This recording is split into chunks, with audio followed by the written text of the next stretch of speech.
दोस्तों स्वागत है आप सभी का हमारे YouTube चैनल में।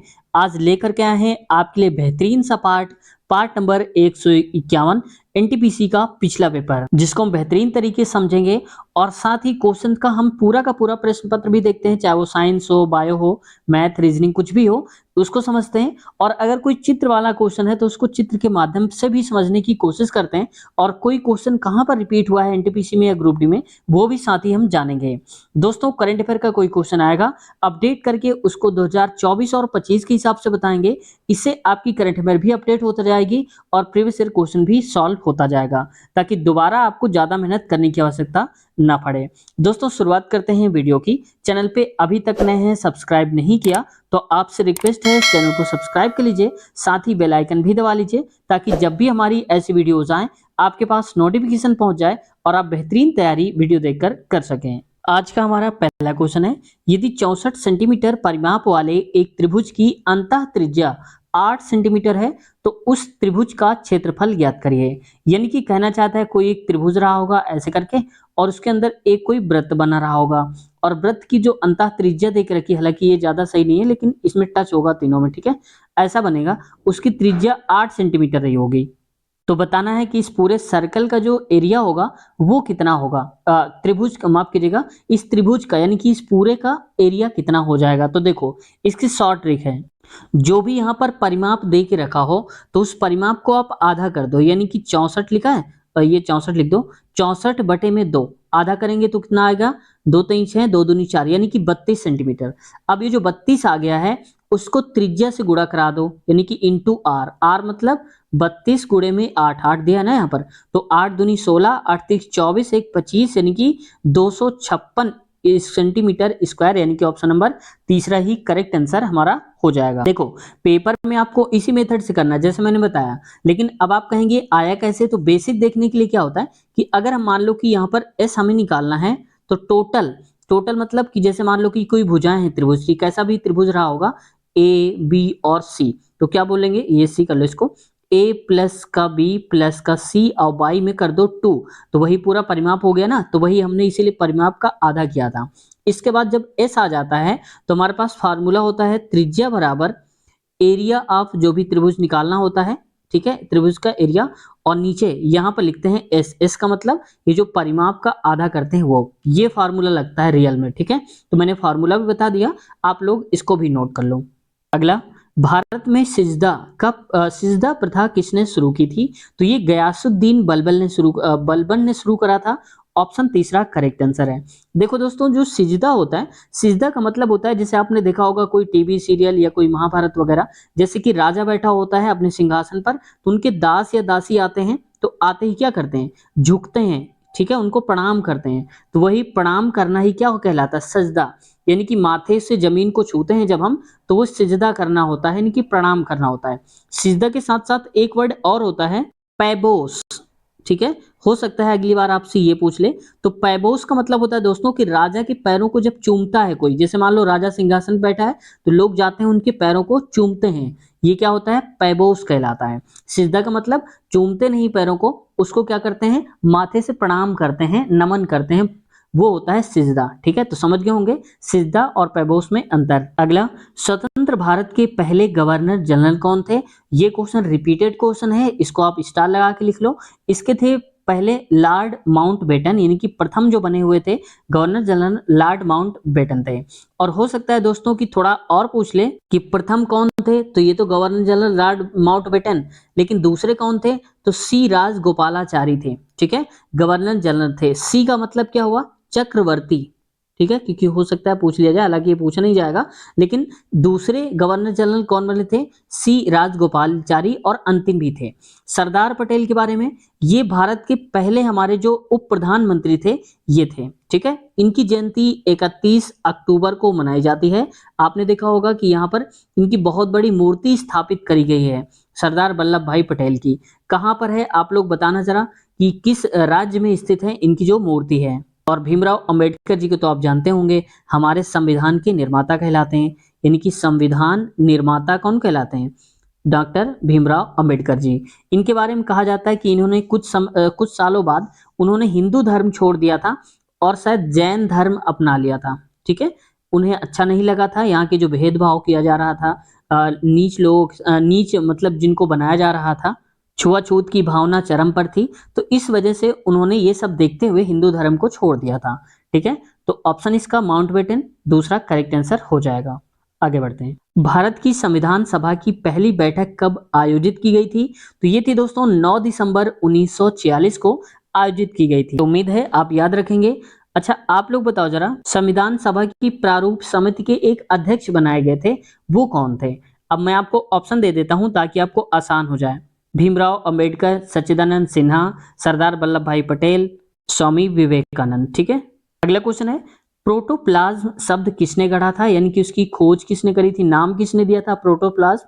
तो ये था जोहान इवेंजलिस्ट पुरकिंजे ने। यानी कि देखो, जेई पुरकिंजे भी इनको नाम से जानते हैं, कहीं कहीं पर लिखा रहता है जेई पुरकिंजे, तो आप इनका पूरा नाम भी याद रखना, जोहान इजेलवेंटलिस्ट इवेंजलिस्ट। दोस्तों माफ करिएगा, ऐसे ऐसे तो नाम रहते हैं इन लोगों के। रॉबर्ट हुक ने कोस्टा की खोज करी थी, आप जानते होंगे। इंदिरा गांधी अंतर्राष्ट्रीय हवाई अड्डा कहां पर स्थित है? तो ये है दोस्तों दिल्ली में। ऑप्शन तीसरा ही करेक्ट आंसर हो जाएगा। और देखो, मुंबई में भी एक फेमस अंतर्राष्ट्रीय हवाई अड्डा है, छत्रपति शिवाजी अंतर्राष्ट्रीय हवाई अड्डा। तो यहाँ पर मैंने सारे ही लिख दिए। तो मुंबई में छत्रपति शिवाजी अंतर्राष्ट्रीय हवाई अड्डा, चंडीगढ़ में है शहीद भगत सिंह अंतर्राष्ट्रीय हवाई अड्डा, और चेन्नई में मीनामकम, ये स्थान भी पड़ता है, तो मीनामकम हवाई अड्डा है। और दिल्ली में तो आप जानते ही हैं, इंदिरा गांधी अंतर्राष्ट्रीय हवाई अड्डा है। ठीक है, चौरी चौरा कांड कब हुआ? तो यहाँ पर किस वर्ष हुआ था? तो ये हुआ था 1922 में। और हो सकता है कई बार ग्रुप डी का अगर क्वेश्चन देखने को मिला है कि सेम टू सेम ऑप्शन दे दिया था, जैसे 1922 जैसे 4 अप्रैल 1922, 22 जनवरी 1922, यानी कि सिर्फ डेट का अंतर था। तो ऐसे आप ये भी याद रखो कब था, तो 5 फरवरी को। ठीक है, तो अब आपसे गलती ना हो, 5 फरवरी 1922 को हुआ था। और ये कहां पर हुआ था? चौरी चौरा। तो चौरी चौरा स्थान है गोरखपुर में। ठीक है, गोरखपुर कहाँ पड़ता है? तो ये पड़ता है यूपी में। ठीक है, तो यूपी कितने लोग हैं आप लोग बताना। तो गोरखपुर यूपी में पड़ता है, जहां पर चौरी चौरा नामक एक स्थान है।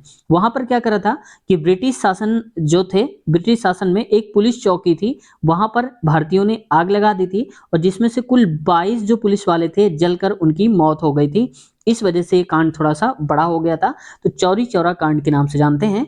5 फरवरी 1922 को हुआ। क्वेश्चन है, यदि ए का 20% बी के 25% के बराबर है, तो ए का 28% बी के कितने प्रतिशत के बराबर होगा, ये बताना है।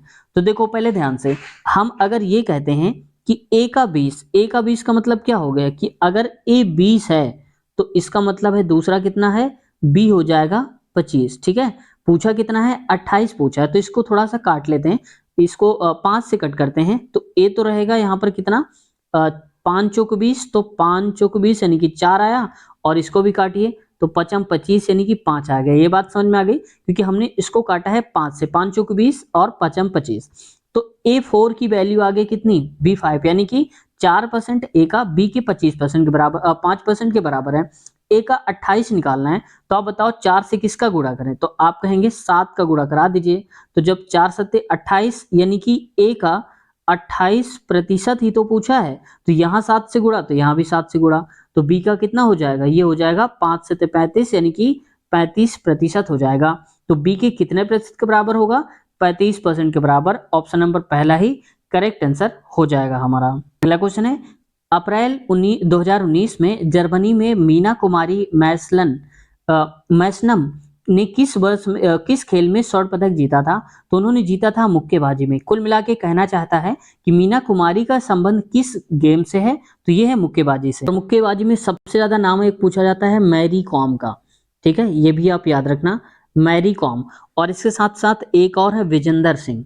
ठीक है, विजेंदर सिंह, इनका भी नाम कई बार देखने को मिला है यहाँ पर गेम के बारे में। वहीं अमित पंघाल और सरिता देवी मुक्केबाजी से संबंधित हैं, लेकिन ये दोनों आप याद रखना, मैरी कॉम, विजेंदर। ठीक है, मीना कुमारी को तो इसलिए पूछ लिया गया है क्योंकि यहाँ पर उनको अवार्ड मिला था, स्वर्ण पदक जीता था ना उन्होंने, इस वजह से उनका पूछ लिया है। लेकिन उनसे ज्यादा इंपॉर्टेंट अब कौन है, मैरी कॉम और विजेंदर। वहीं पर शतरंज के खिलाड़ियों की बात करें तो ये है दोस्तों विश्वनाथ आनंद, जो कि सबसे ज्यादा पूछा जाने वाला है, विश्वनाथ आनंद। ठीक है, विश्वनाथ आनंद है। और एक है गुगेश, और गुगेस जो हैं उनकी खासियत क्या है कि सबसे कम उम्र के शतरंज खिलाड़ी बने हैं, जो कि मात्र 18 वर्ष की उम्र थी इनकी। ठीक है, तो इसलिए थोड़ा सा हाईलाइट हो जाते हैं गुगेस। वहीं पर गोल्फ खिलाड़ी की बात करें तो इसमें से शिव चौरसिया और एक होते हैं अदिति अशोक और शिव कपूर। यहाँ पर जैसे गुगेश बने थे 18 वर्ष के, यानी कि सबसे कम उम्र के शतरंज खिलाड़ी, वैसे ही गोल्फ के सबसे कम उम्र की शतरंज जो खिलाड़ी हैं वो हैं दोस्तों यहाँ पर अदिति अशोक। ठीक है, अदिति अशोक मैंने लिख दिया है इसको। तो शिव चौरसिया, चौ का मतलब चौरसिया समझना आप, गोल्फ के खिलाड़ी शिव चौरसिया और अदिति अशोक, ये 18 वर्ष यानी कि सबसे कम उम्र की हैं गोल्फ खिलाड़ी। अदिति अशोक, ये अलग अलग नाम नहीं है, एक ही लोग का नाम है। ठीक है, जेवलिन थ्रो, भाला फेंक में देखो यहाँ पर सबसे ज्यादा तो आपके मन में एक पहला ही क्वेश्चन आ गया हो, एक नाम आ गया होगा, नीरज चोपड़ा जी का नाम। उनके हाल ही में शादी हुई अभी कल, तो नीरज चोपड़ा, ठीक है, वो हैं जो बहुत ही फेमस रहे इस बार, और इनसे क्वेश्चन बन सकता है।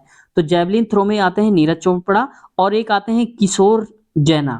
ठीक है, इनका भी नाम याद रखना। यदि किसी वस्तु का क्रय मूल्य 70 रुपये है और उसे बेचने पर 10% की हानि होती है तो उसका विक्रय मूल्य ज्ञात करिए। तो देखो 70 रुपये उसका क्रय मूल्य है और 10% की हानि हो गई, तो 10% यानी कि परसेंट जब हटता है तो हम इसको लिख सकते हैं 10 और नीचे आता है 100% हटाने पर 0 0 कट गया, बचा 1/10, यानी कि हानि हो रही है। 10 रुपये की चीज़ 1 रुपये कम में बेचा, यानी कि कितने में बेचा होगा, 9 में, और थी 10 रुपये की, तो 10 की चीज़ 9 में बेचा, तो ये हो गया हमारा 10 यानी कि CP क्रय मूल्य, और ये हो गया SP यानी कि विक्रय मूल्य। अब क्वेश्चन में क्या दिया है, क्रय मूल्य 70 रुपये है, हमारे हिसाब से क्रय मूल्य 10 रुपये है, तो 10 की वैल्यू 70 के बराबर ये दिया है, तो 1 की वैल्यू 7 के बराबर। पूछा है विक्रय मूल्य बेचा कितने में, 9 रुपये में, यानी कि 1 की वैल्यू 7, तो 9 की वैल्यू 9 से गुणा करा दो, यहाँ भी 9 से, तो 9 से 63 हो जाएगा, तो 63 से उत्तर आ जाएगा। ऑप्शन नंबर तीसरा ही करेक्ट आंसर हमारा हो जाएगा। यहाँ से क्या है, निम्नलिखित को हल कीजिए, इसको हल करना है। तो देखो अच्छी बात इसमें ये है कि सब में भाग भाग लिखा है, बस कंफ्यूजन की बात ये है कि भाग में कौन सा किसके नीचे रखेंगे, इस पे कंफ्यूज नहीं होना। आप केवल पहले इतने को सॉल्व कर लो, यानी कि 684 भागे में 5, तो 5 से काटेंगे तो ये कितने बार में चला जाएगा, यहाँ 5 नहीं 9 होगा, यहाँ 9 कर लीजिए। अब ठीक है, तो ये हो जाएगा 9 कम 9, 9 से 63, 7 बार में जाएगा, बचेगा कितना 5, तो 9 6 का 54 हो जाएगा 6 बार में, यानी कि 76। ठीक है, इसके बाद बचा हमारे पास, देखो अब इस 76 का भाग 76 से भाग करेंगे, इसको 5 से भाग करेंगे 76, यानी कि 76 बटे में हो जाएगा, ये भाग कर लो 0.5, तो इसको लिख सकते हैं 76 बटे में 5, क्योंकि पॉइंट हटाया तो ऊपर एक 0 आएगा, तो 5 एकम 5, और यहाँ पर 5 एकम 5 2 बचा, तो 5 25 हो गया, और यहाँ पर 1 बचा 10, तो 5 दूनी 10, 152 आ गया दोस्तों। तो ऑप्शन नंबर पहला ही करेक्ट आंसर हो जाएगा 152 वाला। अब इसमें हमें कुछ नहीं करना था, पहले ये सॉल्व कर लो जो आंसर है, इसके बाद ये सॉल्व कर लो, बस हो गया आंसर। क्वेश्चन, यदि x बराबर 3 और y बराबर 5 है तो 4x square plus 4xy plus Y square का मान ज्ञात करिए। तो देखो जहाँ पर x है वहाँ पर आप 3 रख दो, और जहाँ जहाँ y है वहाँ पर 5 रख दो, बस। तो 4 इंटू में एक्स स्क्वायर में डायरेक्ट कर दे रहा हूँ, x की वैल्यू आएगी 3 और इसका स्क्वायर 9, तो मैं 9 लिख दे रहा हूँ, प्लस 4 इंटू में x का मतलब है 3 और y का मतलब है 5, तो 3 5 15, तो मैंने यहाँ पर 15 लिख दिया, प्लस वाई स्क्वायर, वाई का मतलब क्या है यहाँ पर, तो ये है यहाँ पर 5। ठीक है, तो 5 यहाँ पर क्या लिख देंगे, 5 का स्क्वायर यानी कि हो जाएगा 25। ठीक है, अब देखो ये फॉर्मूला भी बन रहा था, अगर आप चाहते तो फॉर्मूले से भी कर सकते थे। ठीक है, जैसे कि 2x प्लस वाई का होल स्क्वायर बन रहा था ये, तो आप ऐसे भी कर सकते थे। अभी शॉर्ट ट्रिक से बताऊंगा, मैं पहले इसको विस्तार से बता दे रहा हूँ। तो 4 नहीं 36 प्लस 15 चौको 60 प्लस यहाँ पर हो जाएगा 25। ठीक है, तो बस जोड़ लीजिए इसको, तो ये हो जाएगा कितना 60 30 90 6 96 96 प्लस का 25 हो जाएगा, तो ये हो जाएगा कितना 121 हो जाएगा, तो टोटल आ जाएगा 121, क्योंकि ऑप्शन नंबर तीसरे में लिखा है। मैं इसको शॉर्ट ट्रिक से बता दे रहा हूँ, वरना आप कहेंगे थंबनेल में तो लिखा था, इसमें क्यों नहीं शॉर्ट ट्रिक बता रहा हूँ। तो देखो यहाँ पर ये 4x स्क्वायर को हम क्या लिख सकते हैं, 2x का होल स्क्वायर, प्लस का वाई स्क्वायर को क्या लिख सकते हैं, y का होल स्क्वायर, प्लस और 2x की जगह में अगर हम 2x इंटू जैसे 4xy को क्या लिख सकते हैं 2x इंटू में y, तो देख लो किसका बन रहा है, तो ये बन रहा है 2x प्लस y का होल स्क्वायर बन रहा है। ठीक है, बस वैल्यू रख दो, 2 तो रहेगा ही, x की वैल्यू कितनी है 3 प्लस y की वैल्यू कितनी है 5, तो होल स्क्वायर लगा दो, 3 दूनी 6, 5 11, तो 11 का स्क्वायर करेंगे तो कितना आएगा 11 ग्राम 121, बस सही उत्तर हो जाएगा 121, ऑप्शन तीसरा। तो मैंने दोनों मेथड बता दिए, जो आसान लगे आप उसी से कर लीजिए। यदि 0.02x बराबर 0.5y है तो x माइनस वाई और x प्लस वाई का मान ज्ञात करिए। तो पहले तो यहाँ पे देखो, इसको थोड़ा ठीक कर लेते हैं। 0.02x बराबर में कितना है 0.5y, तो पहले x अपान y कर लो, तो x अपान में y, यहाँ कितना चला जाएगा 0.5 और नीचे आ जाएगा 0.02 हो जाएगा। ठीक है, अब इसको आप ऊपर जाकर 2 0 बढ़ा दीजिए, यहाँ पर 1 0 बढ़ा दीजिए, तो इससे ये कट गया। मतलब कहने का ये आ जाएगा 50 बटे में यहाँ पर आ जाएगा 2। ठीक है, इसको और छोटा करना है तो कर लीजिए, 2 1 कम 2, 2 दूनी 4, 2 पंचे 10, यानी कि x अपान में y हो जाएगा हमारे पास 25 बटे में 1, यानी कि x की वैल्यू है 25, y की वैल्यू है 1। पूरा हटा करके थोड़ा जगह क्लियर कर लेता हूँ यहाँ लिखने के लिए, तो आप केवल इतना याद रखो कि x की जगह पे 25 रखना और y की जगह पे 1 रखना है। ठीक है, तो x माइनस वाई है, तो x माइनस, चलो मैं लिख देता हूँ, x माइनस का y और नीचे x प्लस का y, एक बार दोनों को घटा दो, 25 माइनस 24 लिख दो इसको, 25 x है और y है 1, और दूसरी बार में जोड़ दो, 25 प्लस का 1 कर दो, तो 25 में से 1 गया 24 और नीचे आ जाएगा 26, फिर कटेगा ये, तो काट दीजिए, 2 से 2 1 कम 2, 2 दूनी 4 और 2 1 कम 2, 2 3 6, यानी कि आ जाएगा 12 बटे में 13 आ जाएगा। कहाँ लिखा हुआ है, ऑप्शन पहला ही करेक्ट आंसर हो जाएगा हमारा। अगला क्वेश्चन है 66 नंबर, दिए गए कथनों को ध्यानपूर्वक पढ़ें जिन्हें कथन ए और कारण आर द्वारा निर्दिष्ट किया गया है और उनके संबंध में सर्वाधिक उपयुक्त विकल्प का चयन करें। यानी कि ए हमारा स्टेटमेंट है और जो आर है वो इसका रीजन दे के रखा है। पहला क्या कह रहा है, कार्बन डाइऑक्साइड सर्वथा एक प्रदूषक नहीं है, यानी कि जो कार्बन डाइऑक्साइड गैस है वो प्रदूषण नहीं फैलाती है, प्रदूषक नहीं है, बात इतनी सी है। रीजन क्या कह रहा है, पौधों को विकास के लिए कार्बन डाइऑक्साइड की आवश्यकता होती है जो वे कार्बन डाइऑक्साइड से प्राप्त करते हैं। यहाँ पर देखो कार्बन डाइऑक्साइड की बात हो रही है, अभी देखो ये कार्बन डाइऑक्साइड यहाँ पर दिया, लेकिन हमें रीजन बताना है, तो ये कोई रीजन नहीं हुआ कि पौधों को कार्बन डाइऑक्साइड की आवश्यकता होती है इसलिए इसका प्रदूषक नहीं है। कार्बन डाइऑक्साइड प्रदूषक नहीं है क्योंकि पौधों को आवश्यकता होती है, तो ये कोई इसका रीजन बना नहीं। तो इसमें से केवल ये बात तो सही है कि कार्बन डाइऑक्साइड जो होता है वो प्रदूषण नहीं फैलाता, ये बात ठीक है, लेकिन यहाँ पर इसका रीजन सही नहीं है, तो कहेंगे हम केवल कथन पहला सही है। ठीक है, और यहाँ पर पहला सही है, दूसरा वाला गलत है, तो कथन नंबर 4 ऑप्शन नंबर कथन ए सत्य है लेकिन आर असत्य है। नंदा देवी राष्ट्रीय उद्यान किस राज्य में स्थित है, तो ये है उत्तराखंड में स्थित है, ऑप्शन पहला ही करेक्ट आंसर है। देखो इसके साथ साथ हमें कुछ चीज़ें और भी देखनी होती हैं, जैसे कि यहाँ पर देखो तो केवल उत्तराखंड का पूछ लिया नंदा देवी, हो सकता है और राज्यों से पूछ ले। तो उत्तर प्रदेश में कौन कौन से राष्ट्रीय उद्यान है, ये है दुधवा राष्ट्रीय उद्यान, पीलीभीत टाइगर रिजर्व और चंद्रप्रभा। इनमें से जो दुधवा है वो 2 बार कम से कम पूछा जा चुका है, ग्रुप डी में और एनटीपीसी दोनों में भी पूछा जा चुका है।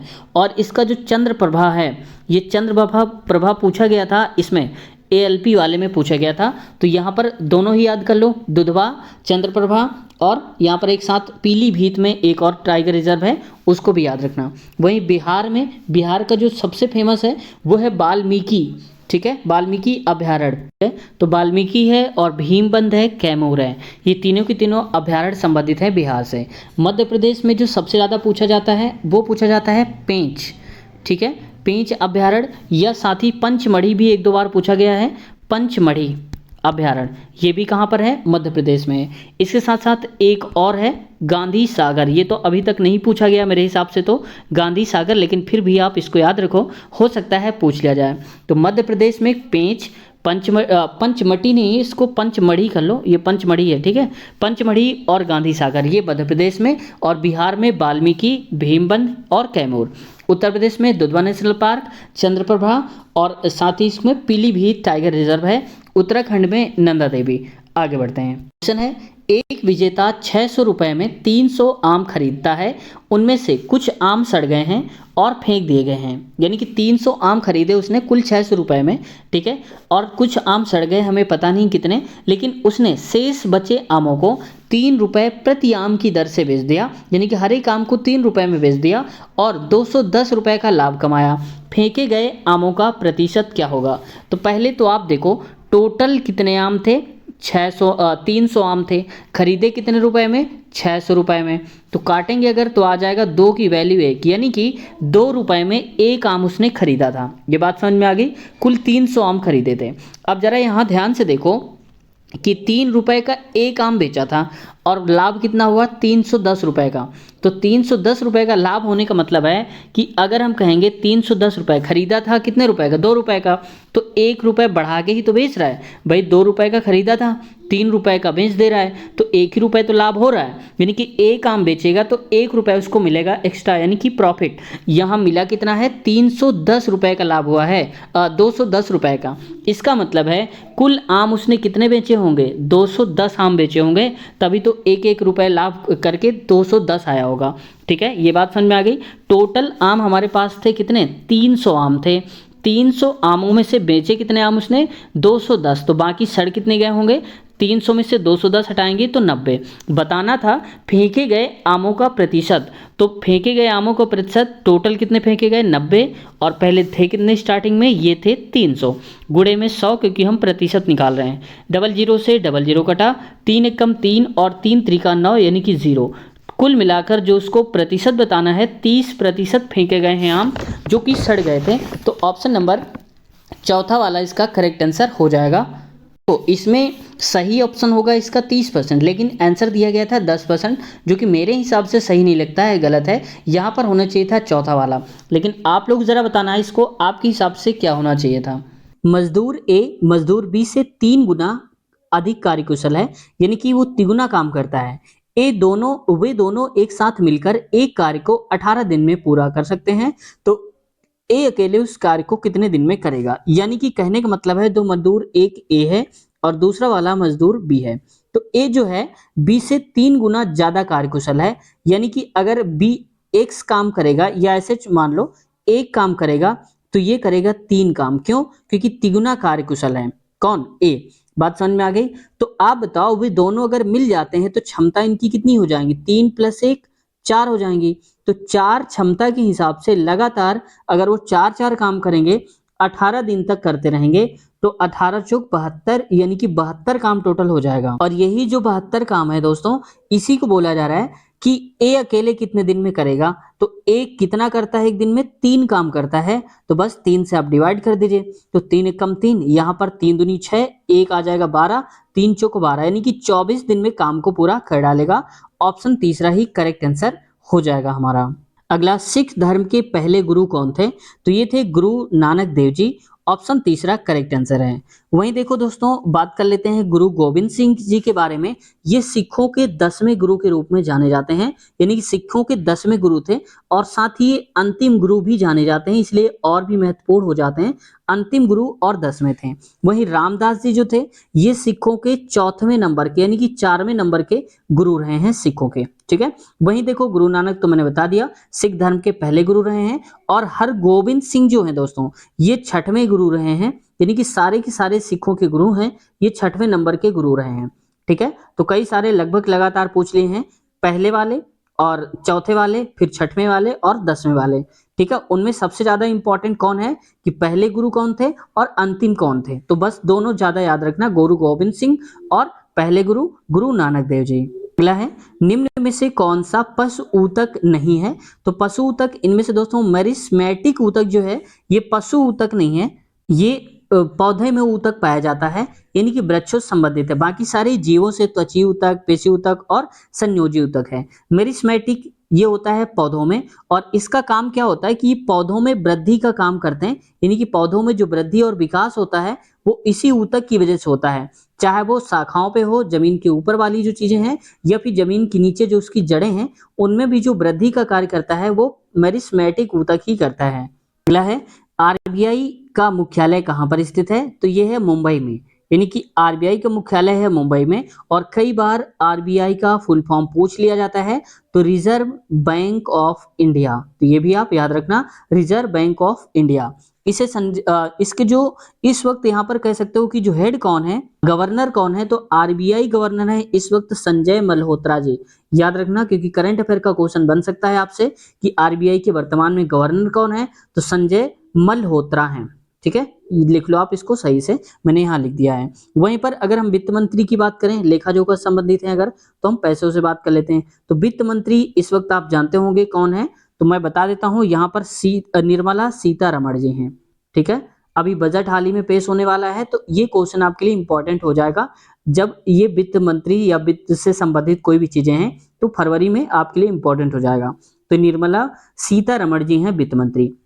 अच्छा, आप लोग बताओ कि वर्तमान में रक्षा मंत्री कौन है। ठीक है, देखते हैं कितने लोगों का जवाब सही आता है। वर्तमान में रक्षा मंत्री कौन है, जब आप इस वीडियो को देख रहे हैं। पहला है, सार्क के सदस्य देशों की संख्या कितनी है, तो ये सार्क सदस्य हैं दोस्तों, कुल मिला के 8 हैं। ठीक है, इन 8 के नाम मैं आपको बता देता हूं। ठीक है, तो ये कुल 8 हैं, और कौन कौन से, बांग्लादेश, भूटान, भारत, मालदीव, नेपाल, पाकिस्तान, श्रीलंका, इसको लंका को आप श्रीलंका लिख लो, श्रीलंका, अफगानिस्तान। देखो दोस्तों, ये पहले 2007 से पहले कुल 8 देश नहीं थे, कुल 7 देश हुआ करते थे, लेकिन 2007 में अफगानिस्तान शामिल हो गया, जिसकी वजह से इनकी संख्या कुल 8 हो गई है। तो ये भी पूछा जा सकता है क्वेश्चन कि सार्क में सम्मिलित होने वाला सबसे हाल ही का देश कौन सा है, तो ये कौन है, 2007 में अफगानिस्तान शामिल हुआ था, तभी इनकी संख्या 8 हो गई थी। अगला क्वेश्चन है, इनमें से कौन सी 9.2 और 10.5 के बीच आने वाली परिमेय संख्या है। तो सबसे पहले तो देखो यहाँ पर लिखा है 9.2, ठीक है, और यहाँ पर बताना है 10.5। तो पॉइंट के बाद देखो यहाँ पर एक एक डिजिट है, तो इसका पॉइंट दोनों का हटा दो। ठीक है, हटा देता हूं, तो ये हो जाएगा 92 और ये हो जाएगा 105। इसको और थोड़ा सा बड़ा करते तो यहाँ 0 लगा दो, यहाँ पर भी आप 0 लगा दो, तो 920 और 1050। अब देखो इनके बीच में कौन सी संख्या आ रही है, तो ये 908। इस सभी का पॉइंट हटा के चेक करो, तो 908, तो 908 तो 920 से छोटी है, तो 920 तो हमें बड़ा लेना है ना, तो ये तो नहीं हो सकता। 1067, हमें क्या चाहिए, 1050 तक का, और ये कितना है, 1067, पॉइंट हटा के ही बात कर रहे हैं, तो 1067 इससे भी ज्यादा हो गया, तो ये भी गलत।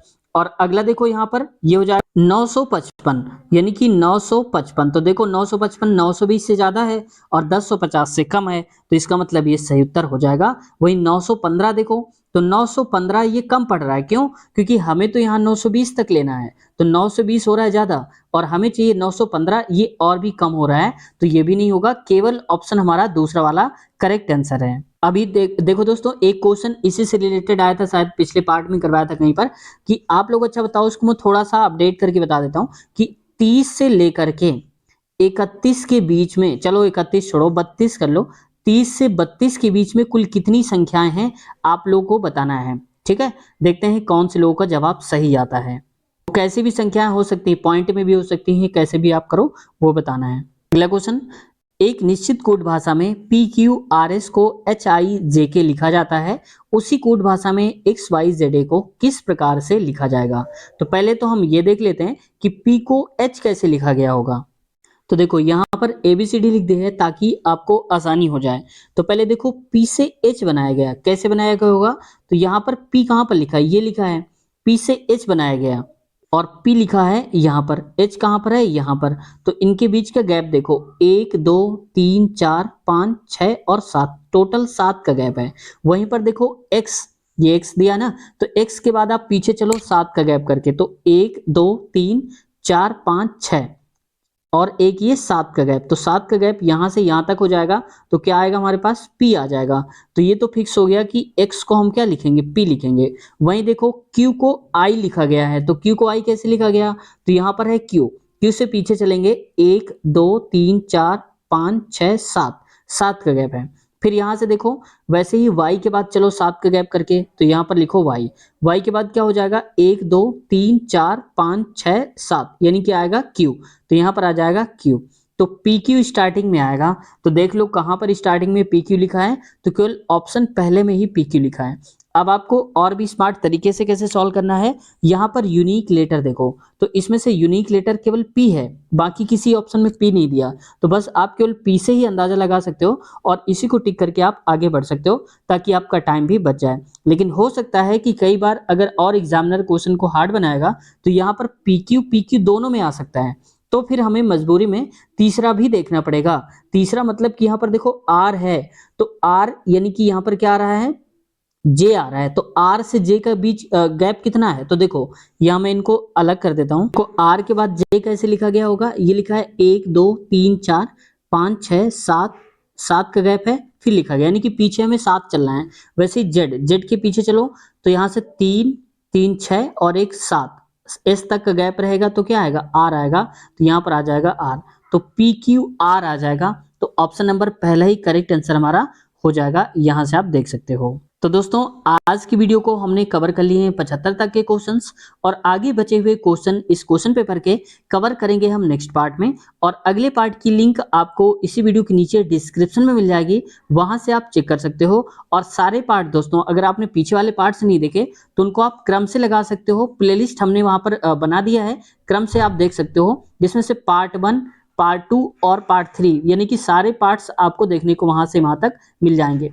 और सारे पार्ट्स की जो लिंक है अगले पार्ट की वो आपको डिस्क्रिप्शन में मिल जाएगी। जैसे मान लो कि आप पार्ट नंबर 50 देख रहे हैं और आपको चाहिए पार्ट नंबर 51, तो 51 की लिंक आपको 50 के नीचे मिल जाएगी, यानी कि किसी भी पार्ट के अगले पार्ट की लिंक उसी वीडियो के नीचे डिस्क्रिप्शन में देख लिया करो, अगले पार्ट की लिंक दी होती है। साथ ही दोस्तों ग्रुप डी की बहुत अच्छी आपके लिए अपॉर्चुनिटी होने वाली है, और इसके लिए हमने प्रीवियस ईयर बहुत सारे करवा दिए हैं ग्रुप डी के।